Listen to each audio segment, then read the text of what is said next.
بسم الله الرحمن الرحيم الحمد لله رب العالمين والصلاة والسلام على أشرف الأنبياء والمرسلين نبينا وإمامنا محمد وعلى آله وصحبه أجمعين أما بعد حياكم الله mes très chers frères. Aujourd'hui le mardi 7 Dhul Hijjah 1441 de l'Hégire correspondant au 28 juillet 2020, je suis très heureux de vous retrouver afin de poursuivre ensemble notre étude de l'Aqida al-Wasitiyya de Cheikh l'Islam Ibn Taymiyyah, qu'Allah lui fasse miséricorde, ainsi qu'à tous les savants de la Sunna. Cheikh l'Islam Ibn Taymiyyah, qui est décédé en l'an 728 de l'Hégire. On s'est rendu à la parole d'Allah Azza wa Jal. وَتَوَكَّلْ عَلَى الْحَيِّ الَّذِي لَا يَمُوتُ. Après avoir parlé de Surat al-Ikhlas et après avoir parlé de Ayat al-Kursi, ensuite Cheikh l'Islam Ibn Taymiyyah rahimahullah a cité plusieurs versets du livre d'Allah desquels on tire des noms et des attributs. Et il a cité ce verset وَتَوَكَّلْ عَلَى الْحَيِّ الذي لا يموت وتوكل على الحي الذي لا يموت, et place ta confiance en le vivant qui ne meurt jamais, dans le sens approximatif. Et dans ce verset il y a l'affirmation de l'attribut du nom du vivant éternel et de l'attribut de la vie à Allah subhanahu wa ta'ala, comme il y a également la négation de la mort qui s'oppose à la perfection de sa vie subhanahu wa ta'ala.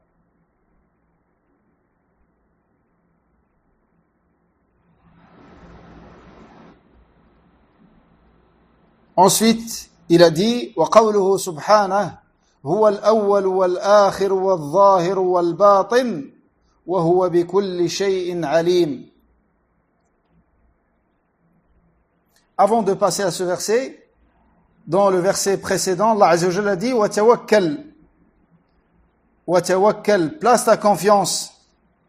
At-tawakkul, comme disent les savants, اعتماد القلب على الله في حصول ما ينفع ودفع ما يضر.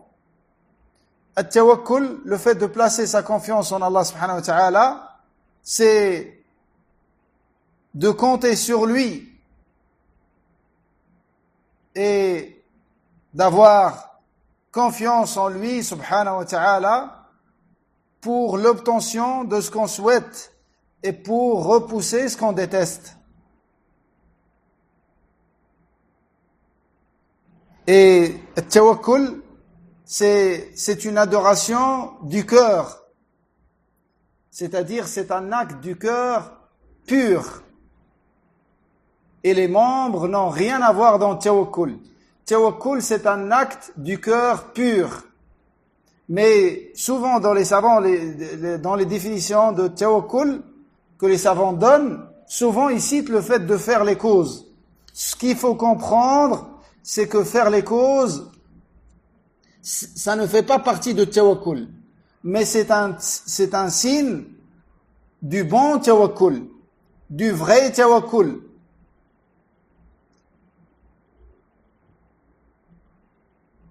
Donc, tawakkul, c'est un acte du cœur. Et quand tu as un bon tawakkul, tu vas faire les causes dans la mesure du possible, bien évidemment. Et tu vas faire uniquement les causes qui sont permises et autorisées. C'est pour ça il y a certains cas où tu n'as aucune cause à faire.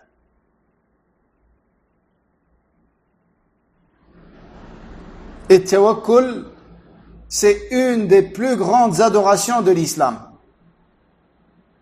Au point où, si vous voulez résumer les caractéristiques de ceux qui iront au paradis sans jugement ni châtiment, les 70 000, et avec chacun d'entre eux il y aura 70 000. Si vous voulez résumer toutes leurs caractéristiques en une seule, vous pouvez dire que c'est des hommes qui ont atteint des niveaux très élevés dans tawakkul sur Allah subhanahu wa ta'ala.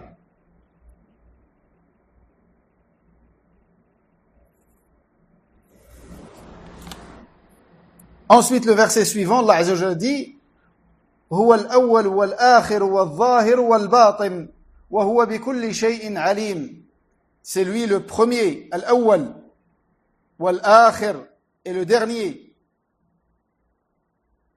wal-batin, wal-zahir, wal-batin. Al-zahir, il y en a qui le traduisent par celui qui est apparent. Et le batin, ils disent celui qui est caché. Mais ça, c'est très très approximatif comme traduction. Ça peut même prêter à confusion. D'autres, ils disent pour le zahir, ils disent le patent. Et pour le batin, ils disent le latent. Et ça, c'est un peu mieux que l'autre traduction qui a précédé. Mais sinon, ces noms-là, faut les comprendre. Et ça, c'est dans le domaine des noms et des attributs, c'est très important d'avoir la compréhension. Car se limiter à la traduction, quand ils traduisent, ils sont obligés de ramener un mot contre un mot.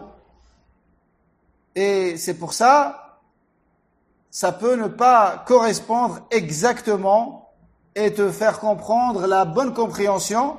Ça arrive souvent comme ça.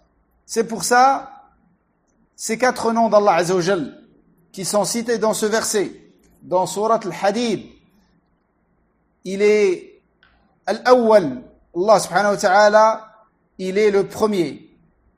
Wal-Akhir, le dernier. Wal-Zahir, wal-Batin. Et la meilleure chose avec laquelle on peut expliquer ces 4 noms d'Allah, c'est comme il les a expliqués le prophète alayhi salatu wassalam dans un hadith rapporté par l'imam Muslim. Le prophète alayhi salatu wassalam a dit: "Oh Allah, t'es le premier, t'es al-awwal, t'es le premier, rien n'est avant toi." Donc ça, c'est le sens du premier. Rien ne l'a précédé, subhanahu wa ta'ala. Était al-akhir, le dernier. Rien n'est après toi. Était al-zahir. Rien n'est au-dessus de toi. Al-zahir, c'est pourquoi ils ont traduit par apparent, parce que le côté apparent d'une chose, c'est la côté la plus haute, comme vous savez. Le côté apparent d'une table, c'est sa surface. C'est l'endroit le plus élevé, le plus haut de cette chose-là. Et c'est pour ça, le nom d'Allah, Zahir, ça donne la signification de l'élévation d'Allah au-dessus de toutes ses créatures. C'est pour ça, Allah, il est Al-Zahir, il est le très haut. Et rien n'est au-dessus de lui. Et comme l'autre, le 4e nom, Al-Batin. Al-Batin, ça donne le sens de la proximité. C'est-à-dire, Allah, tout en étant élevé et très haut sur son trône, subhanahu wa ta'ala, il est très proche de toutes ses créatures. Et rien ne lui échappe, subhanahu wa ta'ala. Rien ne lui échappe, subhanahu wa ta'ala. Rien n'échappe à sa science ni à sa vigilance, tout en étant très haut. Et ça, c'est la signification de l'batin.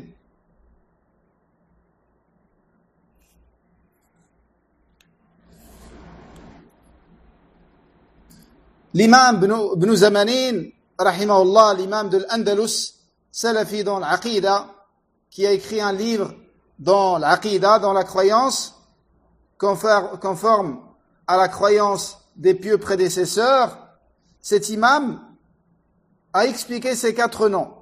Il a dit, Allah, il est le premier, rien n'est avant lui, il est le dernier, il n'a pas de fin, subhanahu wa ta'ala. Et rien n'est après lui. Et il est zahir, il est très haut, au-dessus de toutes ces créatures. Il est le batin. Sa science cerne toutes ces créatures. Et rien n'échappe à lui, subhanahu wa ta'ala. Cette explication a été rapportée par Cheikh l'Islam Ibn Taymiyyah, de l'imam Ibn Zamanin, rahimahullah, qu'Allah leur fasse miséricorde à tous les deux et à tous les savants de la sunna.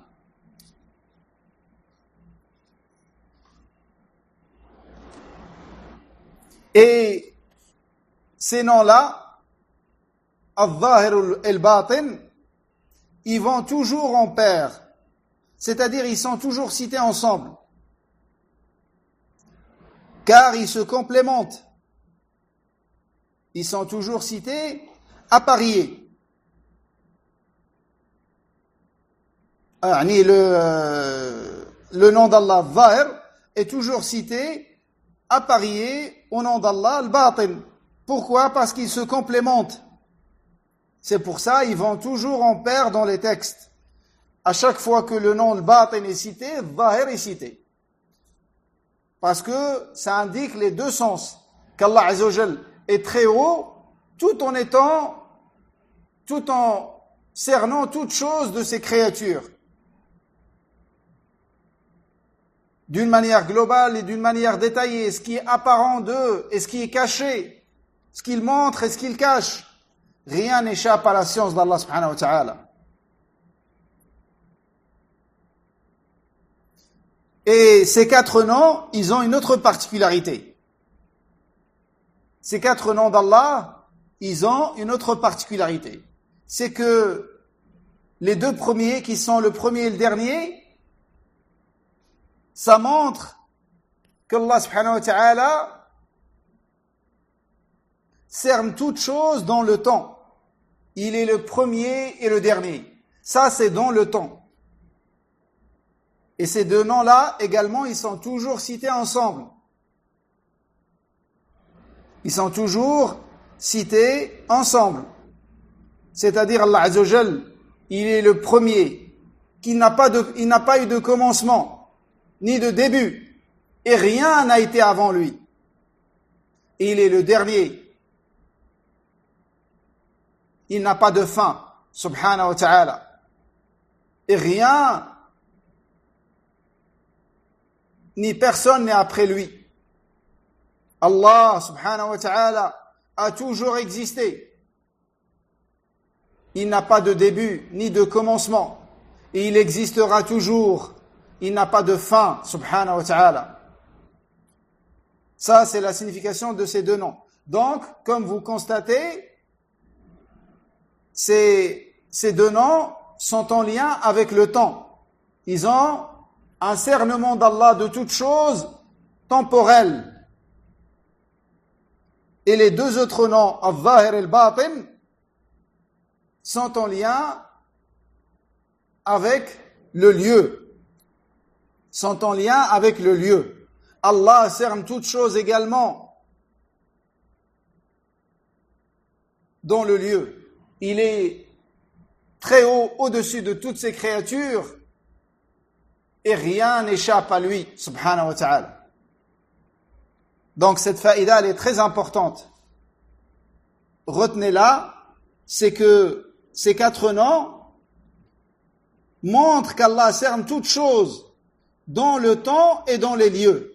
Dans le temps et dans le lieu. C'est pour ça qu'Allah Azza wa Jal a appuyé ce sens-là, il l'a confirmé dans la suite du verset. Il a dit « Wa huwa bi kulli shay'in alim » et il est omniscient. Et il est omniscient, subhanahu wa ta'ala. C'est qu'il cerne toutes choses, subhanahu wa ta'ala.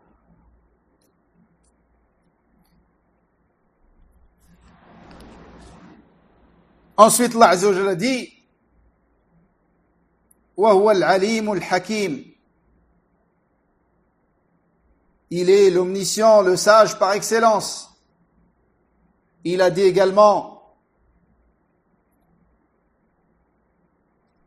يعلم ما بين أيدي يعلم ما يلج في الأرض وما يخرج منها. Et un autre verset, Al-Alim al-Khabir. Il y a certaines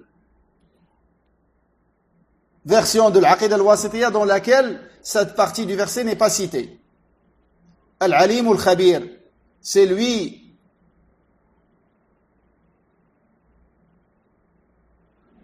l'omniscient qui est parfaitement informé de toutes choses, subhanahu wa ta'ala. Et le verset suivant, يَعْلَمُ مَا بَيْنَ أَيْدِيهِمْ يَعْلَمُ مَا يَلِجُ فِي الْأَرْضِ وَمَا يَخْرُجُ مِنْهَا وَمَا يَنْزِلُ مِنَ السَّمَاءِ وَمَا يَعْرُجُ فِيهَا.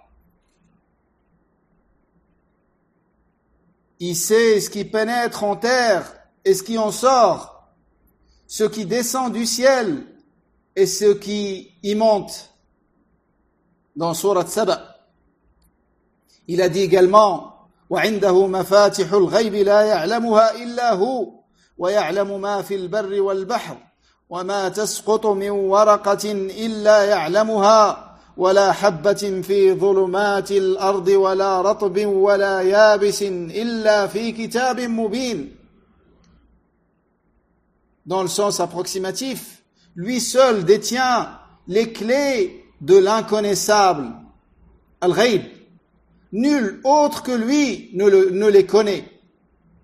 Il connaît tout ce qui se trouve sur terre et dans la mer. Pas une feuille ne tombe qu'il ne le sache. Et pas une graine dans les ténèbres de la terre, rien de vert ou de desséché qui ne soit consigné dans un livre explicite. Subhanahu wa ta'ala. Il a dit également وَمَا تَحْمِلُ مِنْ أُنْثَى وَلَا تَضَعُ إِلَّا بِعِلْمِهِ. Nulle femelle ne porte ni ne met bas sans qu'il ne le sache. C'est-à-dire nulle femelle ne tombe enceinte ni accouche sans qu'il le sache, subhanahu wa ta'ala. Donc, dans tous ces versets qui ont été cités, sont cités deux des attributs d'Allah subhanahu wa ta'ala, deux de ses noms et des attributs. Les deux noms sont l'Alim, l'omniscient, celui qui sait toutes choses. Et l'autre nom c'est Al-Hakim, le sage par excellence et le juge absolu.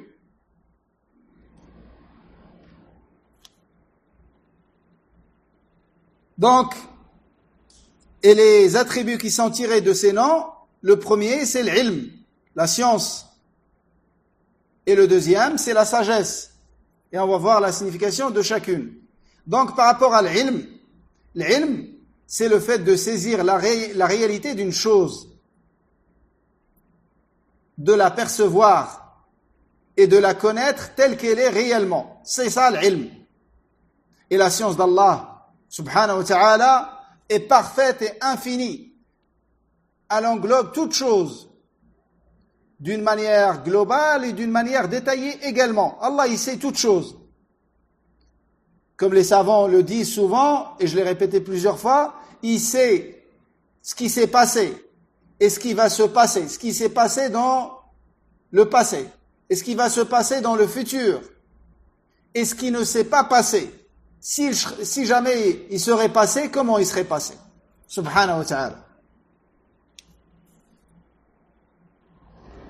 Et par rapport à ça, Allah Azza wa Jalla il dit وَلَوْ رُدُّوا لَعَادُوا لِمَا نُهُوا عَنْهُ. S'ils étaient rendus à la vie sur terre, ils récidiveraient en revenant à ce qui leur était défendu. Écoutez bien. S'ils étaient rendus à la vie sur terre, ils récidiveraient. Donc, est-ce qu'ils étaient rendus à la vie sur terre? Non. Est-ce qu'ils seront rendus à la vie sur terre après leur mort? Jamais. Ceci ne peut arriver à personne. Est-ce que vous entendez une personne a été enterrée, après elle est revenue à la vie? Ça, en réalité, si c'est vrai, ça, c'est quelqu'un qui a perdu conscience, qui s'est évanoui, et ils ont cru qu'il était mort, ils l'ont enterré. Et ça peut arriver. Mais quelqu'un, son âme quitte son corps et après il revient à la vie, c'est impossible. Et ça ne peut jamais arriver. Comme règle générale, après Allah, il fait ce qu'il veut. Comme Allah nous a dit dans le Coran.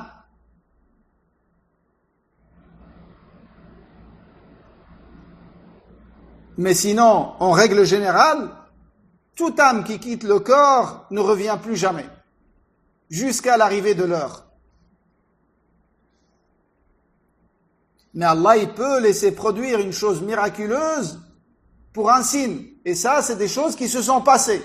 Quelqu'un aujourd'hui, il dit qu'il est mort et il est revenu à la vie, c'est pas possible.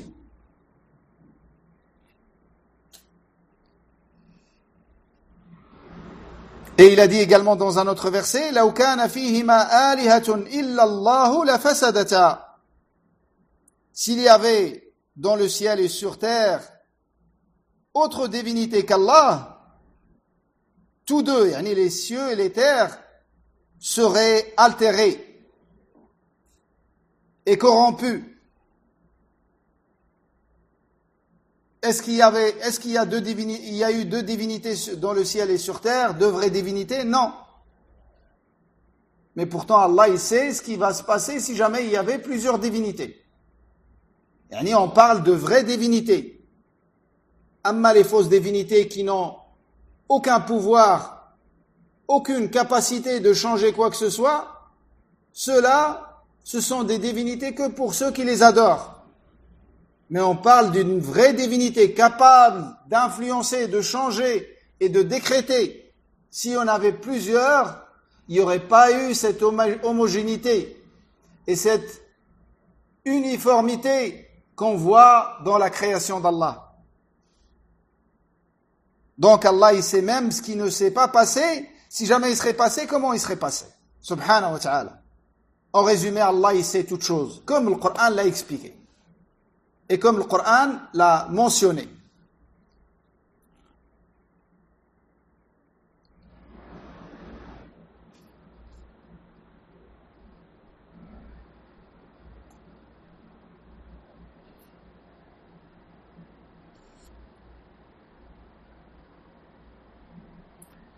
Comme a dit Cheikh l'Islam, il a dit Allah, il sait toutes choses. Et il a dénombré toutes choses. Et rien n'échappe à sa science. Il connaît le poids des montagnes. Et il connaît le cycle des saisons. Et il connaît les vagues des mers et les gouttes de la pluie. Et les respirations des fils de Adam, des humains. Il connaît toutes choses, subhanahu wa ta'ala.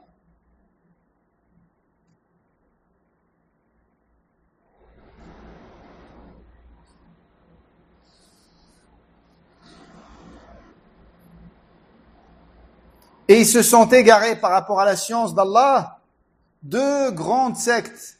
La première, c'est les philosophes qui ont dit qu'Allah subhanahu wa ta'ala connaît uniquement les choses d'une manière globale, mais il ne connaît pas les détails. Et ça, c'est un grand égarement. Car tous les musulmans sont unanimement d'accord qu'Allah subhanahu wa ta'ala connaît toutes choses de manière globale et de manière détaillée. Et la deuxième secte qui s'est égarée au sujet de la science d'Allah, c'est le Qadariya. Ceux qui ne croient pas au destin d'Allah et qui prétendent qu'Allah Azza wa Jal ne connaît pas les actes de ses créatures jusqu'à ce qu'elles se produisent.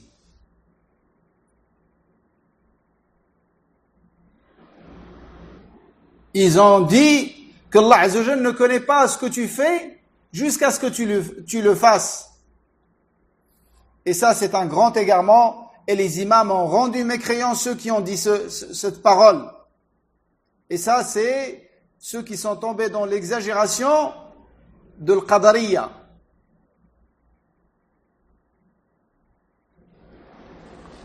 Ça, c'est par rapport au nom d'Allah Al-Alim et son attribut Al-Ilm.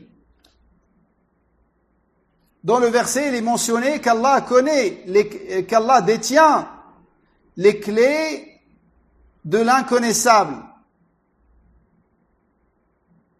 de l'ghaib. Et comme a dit Cheikh Ibn Uthaymin, rahimahullah, les clés peuvent vouloir deux choses. Ou bien les clés de l'inconnaissable, ou bien les trésors de l'inconnaissable. Et les clés de l'inconnaissable sont ceux qui sont mentionnés dans la parole d'Allah. Inna Allah indahu ilmu as-sa'a wa yunazzilu al-ghayth wa ya'lamu ma fi al-arham wa ma tadri nafsun madha taksibu ghada wa ma tadri nafsun bi ayyi ardin tamut inna Allah alimun khabir. Allah seul détient la connaissance de l'heure. Donc ça, c'est la première clé de l'inconnaissable. Parmi les 5 choses qu'il n'y a que Allah qui connaît. C'est pour ça qu'ils étaient appelés les clés de l'inconnaissable. La première, c'est la connaissance de l'heure. Personne ne connaît quand est-ce qu'arrivera l'heure. La deuxième, faire tomber la pluie. Personne ne sait quand est-ce que la pluie va tomber. Et ce qui se dit dans les météos, tout ça, ça c'est des approximations. Ils peuvent jamais être sûrs. Ils regardent le déplacement des nuages et leur vitesse et leur direction. Ils font des estimations. C'est pour ça, souvent ils disent, la pluie va tomber et elle tombe pas. Et il sait ce qui se trouve dans les matrices des femmes. Yani, il connaît le sexe du fœtus. Il n'y a que lui qui le connaît. Et ça, c'est pendant les 4 premiers mois. Car après le 4e mois, Allah envoie l'ange, il l'informe du sexe de ce fœtus. Ça sort de l'invisible absolu. Ou de l'inconnaissable absolu. Car l'inconnaissable, il est de 2 catégories. Absolu et relatif.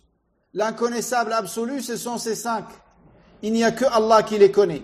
L'inconnaissable relatif, c'est des choses que toi tu connais pas, mais il y a certains des créatures d'Allah qui peuvent les connaître, tels que l'ange, ou tels que le messager, et ainsi de suite. Et le 4e, nul ne sait ce qu'il accomplira demain. Personne ne connaît ce qui va se passer demain, c'est-à-dire le futur. C'est pour ça que le Nabi sallallahu alayhi wa sallam a dit « Kadhaba as-sahiru walaw sadaq » Le sorcier a menti, comme bien même il dit vrai. Le deuxième nom d'Allah subhanahu wa ta'ala, qui est cité dans ces versets, c'est le Hakim, le sage par excellence. Et l'attribut, c'est Al-Hikma, la sagesse. L'attribut, c'est Al-Hikma, la sagesse. Wa huwa al-alim al-hakim. Donc, par rapport à Al-Hakim, ou bien il est dérivé de l'hukm, le jugement, ou il est dérivé de l'ihkam, faire la chose à la perfection. Et les 2 sens sont vrais vis-à-vis d'Allah. C'est pour ça le nom d'Allah Al-Hakim, il a 2 sens. Le premier, le sage, qui est plein de sagesse, subhanahu wa ta'ala. Et la sagesse, c'est placer chaque chose à la place qui lui convient. Et Allah, il est sage par excellence dans sa législation, dans ses ordres, dans sa création, dans ses actes, subhanahu wa ta'ala.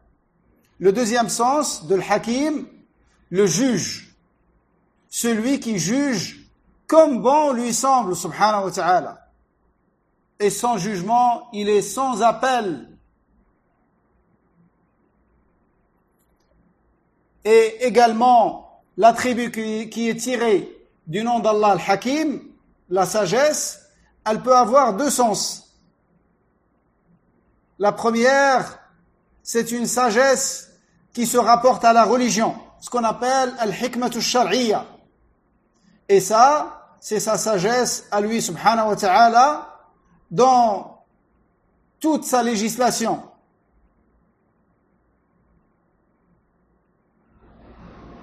La révélation qu'il a révélée à ses messagers, sa sagesse dans sa religion et dans tous les ordres et les interdits que vous trouvez dans la religion d'Allah. Le deuxième sens, c'est une sagesse liée à la création, qu'on appelle al-hikmatul kawniyya. Et celle-là, elle est plutôt liée au décret d'Allah subhanahu wa ta'ala. Au décret d'Allah subhanahu wa ta'ala. Tout ce que Allah a créé est parfaitement ordonné et va dans l'intérêt de ses créatures.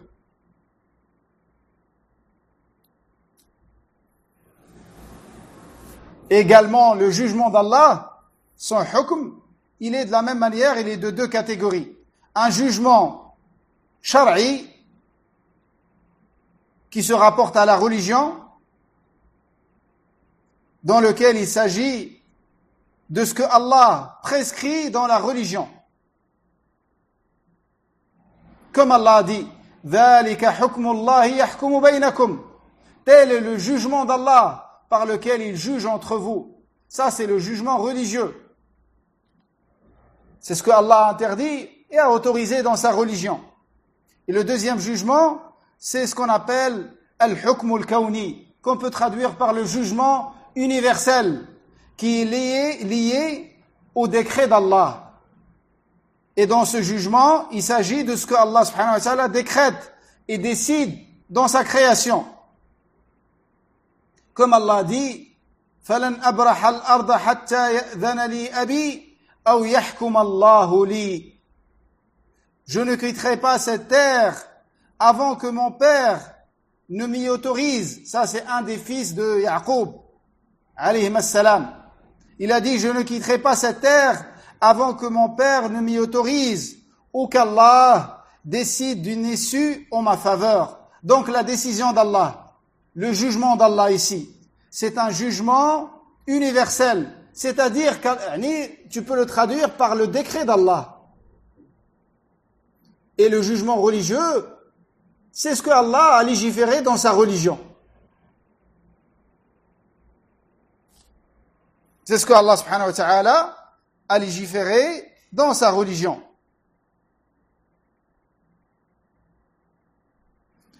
Et cet attribut de la sagesse, comme a dit Cheikh l'Islam Taymiyyah, tous les musulmans sont unanimement d'accord sur cet attribut d'Allah et qu'il est décrit par la sagesse absolue, subhanahu wa ta'ala.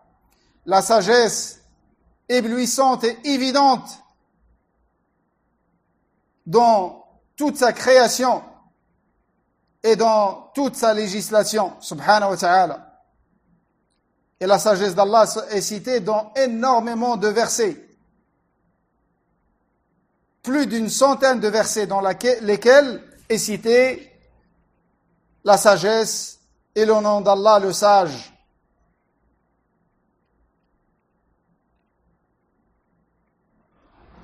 Ce qu'il faut savoir, c'est détailler la sagesse d'Allah dans sa création, chercher à comprendre la sagesse d'Allah dans sa création et connaître toute sa sagesse dans un seul acte. Ça, c'est une chose dans laquelle les créatures sont incapables. Ils sont incapables d'arriver à comprendre toute la sagesse d'Allah dans une seule législation ou dans un seul acte à lui, subhanahu wa ta'ala. Et c'est quelque chose qui dépasse l'entendement, qui dépasse les raisons humaines. Mais l'être humain, plus il a de science, plus il a de connaissances de la religion d'Allah, plus il arrive à avoir de sagesse dans ses législations. Mais ce n'est pas une condition de connaître la sagesse d'Allah dans une législation, pour s'y conformer. Mais plus tu connais de sagesse d'Allah, plus ta foi augmente.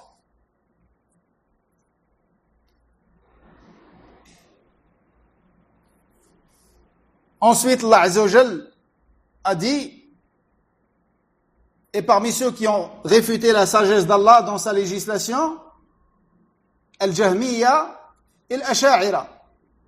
Al-Jahmiya, ceux qui suivent Al-Jahm ibn Safwan, et Al-Asha'ira, ceux qui suivent Abu al-Hasan al-Ash'ari, qui s'est repenti de cette voie, mais ses suiveurs sont restés sur cette voie jusqu'à aujourd'hui. Alors que lui, il a écrit des livres dans lesquels il est revenu sur l'Aqid al-Ash'ariyya. Il a dit clairement qu'il est revenu à la même croyance que Ahmad ibn Hanbal, rahimahullah.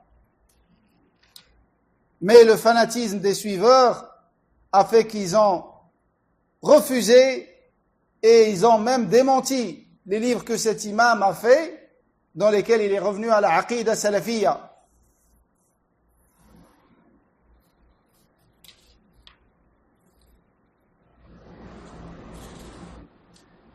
Ensuite, Allah Azza wa Jalla a dit, comme l'a rapporté Cheikh Islam Taymiyyah rahimahullah, لتعلموا أن الله على كل شيء قدير وأن الله قد أحاط بكل شيء علما. Et la parole d'Allah, إن الله هو الرزاق ذو القوة المتين. Donc dans le premier verset, dans Sourate Talaq, Allah Azza wa Jalla a dit dans le sens approximatif, en vérité c'est Allah qui est le grand pourvoyeur. Là, afwan. Afin que vous sachiez qu'Allah a pouvoir sur toute chose et qu'Allah embrasse toute chose de sa science. Et le deuxième verset dans Surat Al-Dhariyat, Inna Allah huwa ar-razzaq dhul quwwati al-matin. En vérité, c'est Allah qui est le grand pourvoyeur, ar-razzaq, celui qui détient la force, le puissant, celui qui détient la force, qui est le puissant par excellence, subhanahu wa ta'ala. Dans ces deux versets, l'affirmation de deux autres attributs d'Allah, qui sont Al-Qudra et Al-Quwwa, qui sont Al-Qudra et Al-Quwwa. Al-Qudra, qu'on peut traduire par l'omnipotence. Il y en a qui disent le pouvoir. Et Al-Quwwa, la force d'Allah. Et les musulmans également sont unanimement d'accord. Et même les gens de toutes les religions sont tous d'accord sur ces deux attributs d'Allah Azza wa Jal. Qu'Allah Azza wa Jal est capable de toutes choses, comme ceci est mentionné dans le Coran dans énormément de versets.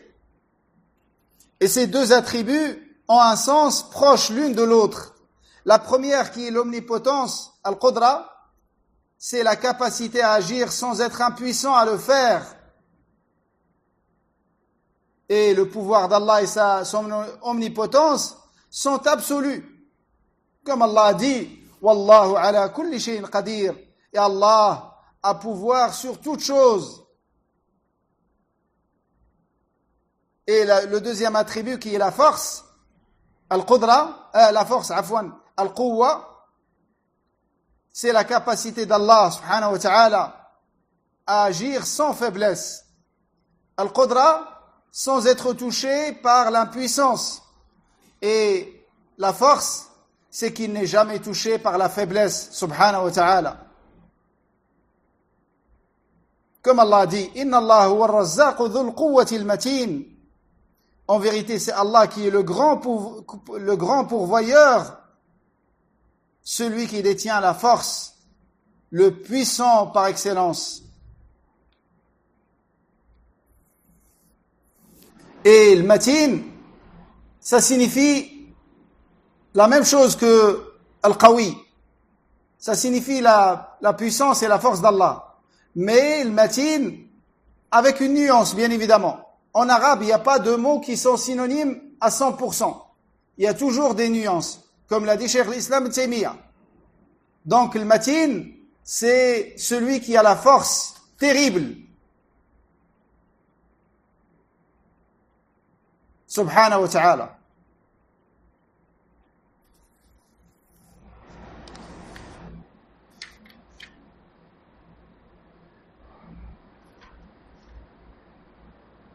Ça, c'est par rapport à ces deux attributs d'Allah Azza wa Jal qui sont Al-Qudra et Al-Quwwa. Et ces deux noms, Al-Qawi, Al-Qadir.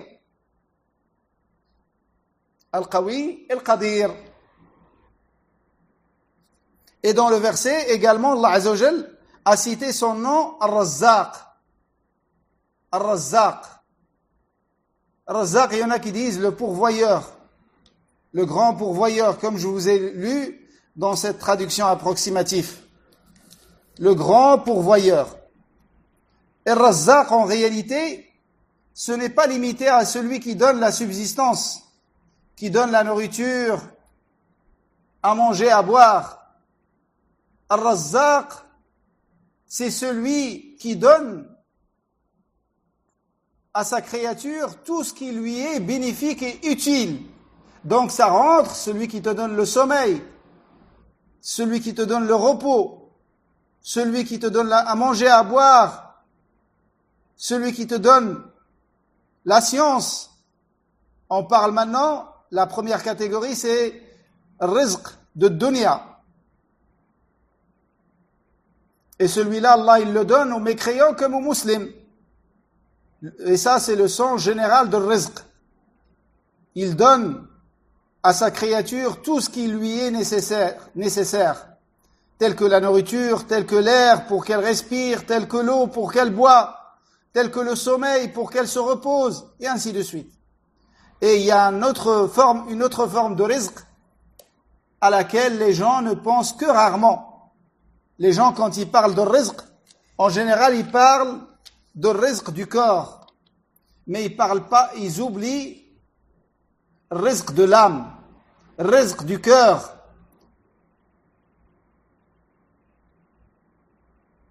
À savoir tous les biens religieux, à commencer par tawhid, par la foi, par l'iman, par la science, l'ilm, par la certitude religieuse, par la forte conviction, et ainsi de suite. Donc, Razzaq, c'est celui qui donne tout ça. Razzaq, son sens général, c'est celui qui donne à toutes les créatures, musulmans comme kafir, humains comme animal. Il leur donne ce qu'il faut pour leur vie. Et le sens particulier, c'est le rizq qu'il réserve à ses alliés, aux croyants, parmi ses serviteurs.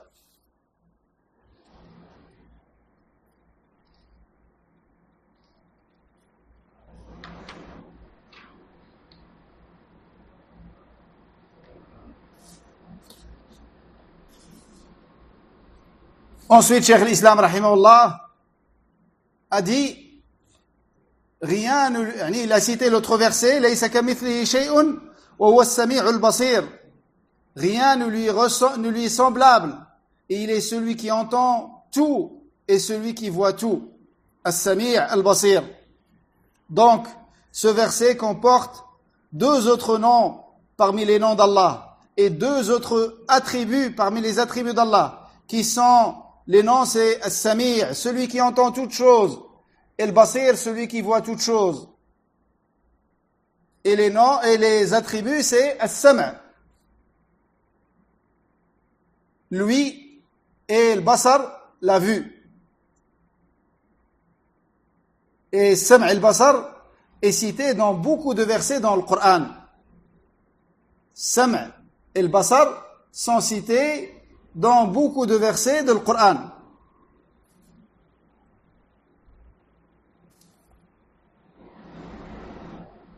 Et dans le verset que Cheikh l'Islam a cité, ce verset, rappelez-vous que c'est la règle d'or dans le domaine des noms et des attributs. Car ce verset, il comporte les deux piliers dans cette science, qui sont l'affirmation et la négation. Tout d'abord, Allah Azza wa Jalla dit « Laysa kamithlihi shay ». C'est une négation. Rien ne lui est semblable. Et ensuite, il vient l'affirmation de deux noms et de deux attributs d'Allah. Wa huwa as-sami'ul basir. Et ce verset, il représente la méthodologie de Ahl-Sunnah wal Jama'a. Si quelqu'un te dit, décris-moi la méthodologie de Ahl-Sunnah wal Jama'a en me citant un seul verset, tu ne trouveras pas mieux que ce verset dans lequel Allah dit, Laysa kamithlihi shay'un wa huwa as-sami'ul basir. C'est pour ça Ahl-Sunnah wal Jama'a, ils affirment à Allah tout ce qu'il s'est affirmé à lui-même, sans le comparer à ses créatures. Il nie d'Allah tout ce qu'il a nié de lui-même, sans tomber dans le reniement de ce qu'il a affirmé, subhanahu wa ta'ala. Ça, on le dit en arabe, on dit « Ithbatun min ghayri tamthil wa nafyun min ghayri ta'til » wa nafyun min ghayri ta'til.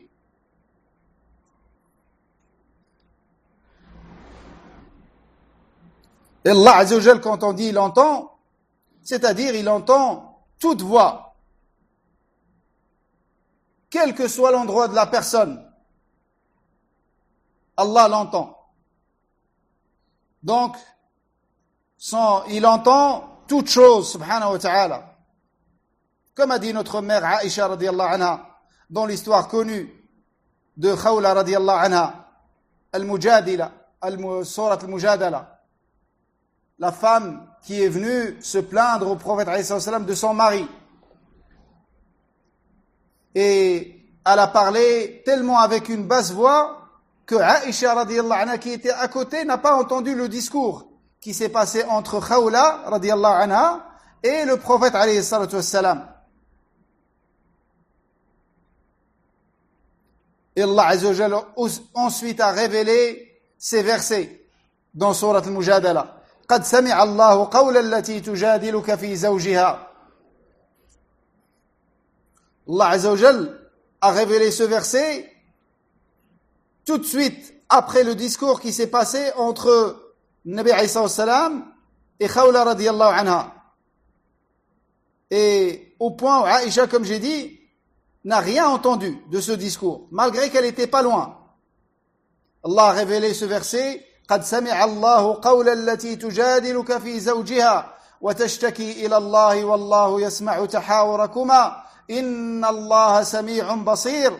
Allah a entendu les dires de celle qui discutait avec toi au sujet de son époux et dans les plaintes s'adressaient à Allah. Allah entendait votre entretien, lui qui entend et voit tout, subhanahu wa ta'ala. Et Aïcha radiyallahu anha, elle a dit Alhamdulillah alladhi wasi'a sam'uhu al-aswat.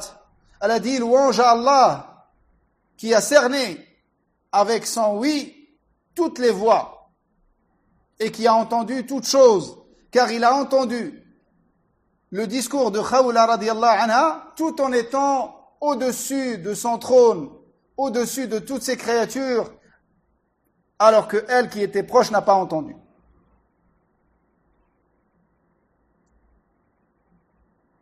Donc ça, c'est quand on dit Allah, il entend de manière générale. Après, quand on dit Allah entend, comme quand tu te lèves de ruku', tu dis Sami Allahu liman hamidah. Ça veut pas dire Allah entend seulement. Ça veut dire Allah, il a entendu, il exauce, il accepte. Et donc ça, c'est un sens particulier de Sam'. Comme celui qui est cité dans cette situation. Quand tu te lèves de ruku', tu dis Sami'a Allahu liman hamidah. Sami'a. Allah entend celui qui le loue. Ça veut dire Allah, il entend, il exauce celui qui le loue. C'est ça la signification. Ça, c'est un sens particulier de Sam'. Et le basar, la vue, Allah, il voit toutes choses. subhanahu wa ta'ala.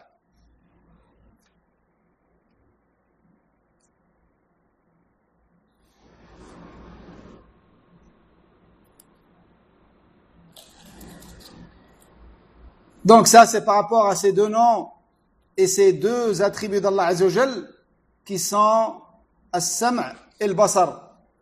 Qui sont As-Sam' et le Basar. Ensuite, Cheikh l'Islam, rahimahullah, a rapporté d'autres versets également.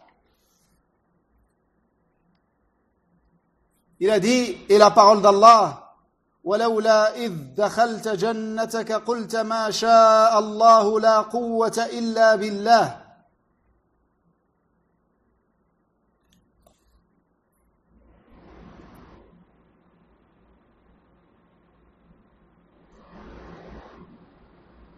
Dans le sens approximatif,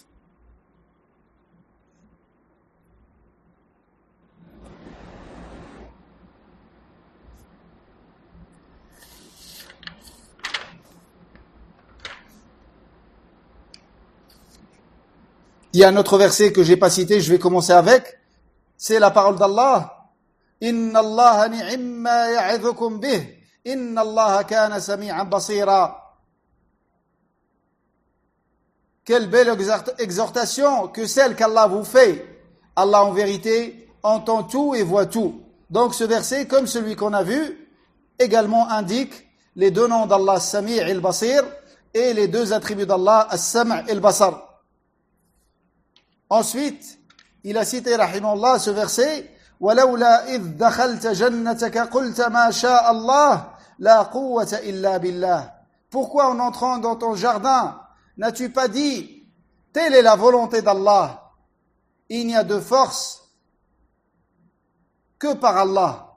Et également la parole d'Allah, وَلَوْ شَاءَ اللَّهُ مَا اقْتَتَلُوا وَلَكِنَّ اللَّهَ يَفْعَلُ مَا يُرِيدُ. Si Allah avait voulu, il ne serait pas entretué, mais Allah fait ce qu'il veut. Et la parole d'Allah Azza wa Jalla également, أحلت لكم بهيمة الأنعام إلا ما يتلى عليكم غير محل الصيد وأنتم حرم إن الله يحكم ما يريد.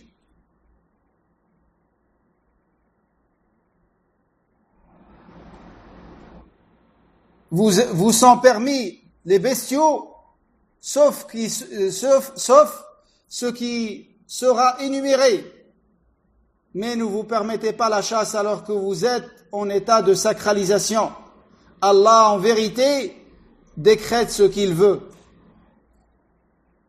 Et l'autre verset, فَمَنْ يُرِدِ اللَّهُ أَنْ يَهْدِيَهُ يَشْرَحْ صَدْرَهُ لِلْإِسْلَامِ وَمَنْ يُرِدْ أَنْ يُضِلَّهُ يَجْعَلْ صَدْرَهُ ضَيِّقًا حَرَجًا كَأَنَّمَا يَصَّعَّدُ فِي السَّمَاءِ. Celui qu'Allah veut guider, il ouvre sa poitrine à l'islam. Et celui qu'il veut égarer, il rend sa poitrine étroite et serrée, comme s'il tentait de monter au ciel. Comme s'il tentait de monter au ciel. Donc, dans ces versets qui ont été récités avec leur sens approximatif, il y a l'affirmation de l'attribut d'Allah, al-irada, sa volonté. Et la volonté d'Allah est de deux catégories. Une volonté religieuse qui comporte tout ce que Allah aime et agrée. Une volonté religieuse qui comporte tout ce que Allah subhanahu wa ta'ala aime et agrée. Et la deuxième volonté, c'est la volonté que j'appelle la volonté universelle. La volonté universelle qui est en lien avec le décret d'Allah et non pas avec sa législation. La volonté religieuse, elle est en lien avec la législation d'Allah, avec sa religion. Et sa volonté universelle, elle est en lien avec son décret. Allah, religieusement, il ne veut, il n'aime que ce qu'il a légiféré. mais dans son décret, il peut y avoir des choses qu'il n'aime pas religieusement. Et ça rentre dans sa volonté universelle, qui est en lien avec son décret. Mes frères, cette notion que nous allons étudier maintenant, et je vais l'entamer, mais je vais la recommencer dans le cours prochain, pour sa grande importance, car c'est une notion fondamentale dans la compréhension du destin d'Allah. Celui qui a compris les deux catégories de la volonté d'Allah, l'irada al-shar'iyya et l'irada al-kawniyya, il n'aura aucun problème dans la compréhension du destin d'Allah et du décret d'Allah. C'est pour ça que je vais l'expliquer rapidement et on va la revoir au début du cours prochain. Bi'idnillah. Donc je disais que la volonté est de deux sortes. Une volonté qu'on appelle la volonté al-kawniyya, universelle, qui est en lien avec tout ce que Allah a décrété. Et elle est synonyme de l'mashi'a. Al-mashi'a et la volonté universelle, c'est la même chose.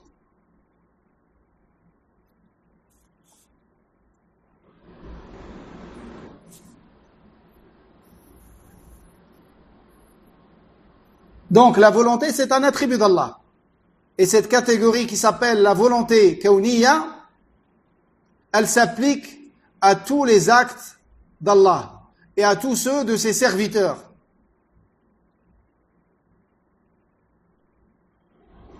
Elle s'applique à tous les actes d'Allah. Donc tout ce que Allah fait et décrète rentre dans cette volonté universelle. Et tout ce qui arrive à ses serviteurs rentre dans cette volonté universelle également. Et cette volonté, c'est tout ce que Allah a décrété. C'est tout ce que Allah, subhanahu wa ta'ala, a décrété.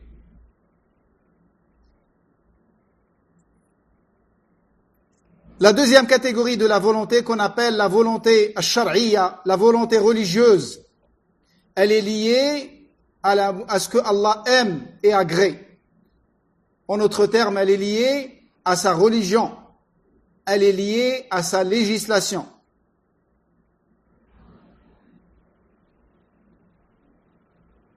Donc, ce que Allah veut religieusement, il peut ne pas le vouloir universellement. Et ce que Allah veut religieusement, il peut ne pas se produire. Et je vais vous citer des exemples dans le cours prochain, bi'idnillah. Avec plus de détails, là c'est l'heure de le Maghreb pour nous, on va s'arrêter ici et au cours de demain, bi'idnillah ta'ala, hayyakumullah, wallahu ta'ala ala wa alam, subhanaka Allahumma wa bihamdik, ashhadu an la ilaha illa ant, astaghfiruka wa atubu ilayk. والسلام عليكم ورحمة الله وبركاته.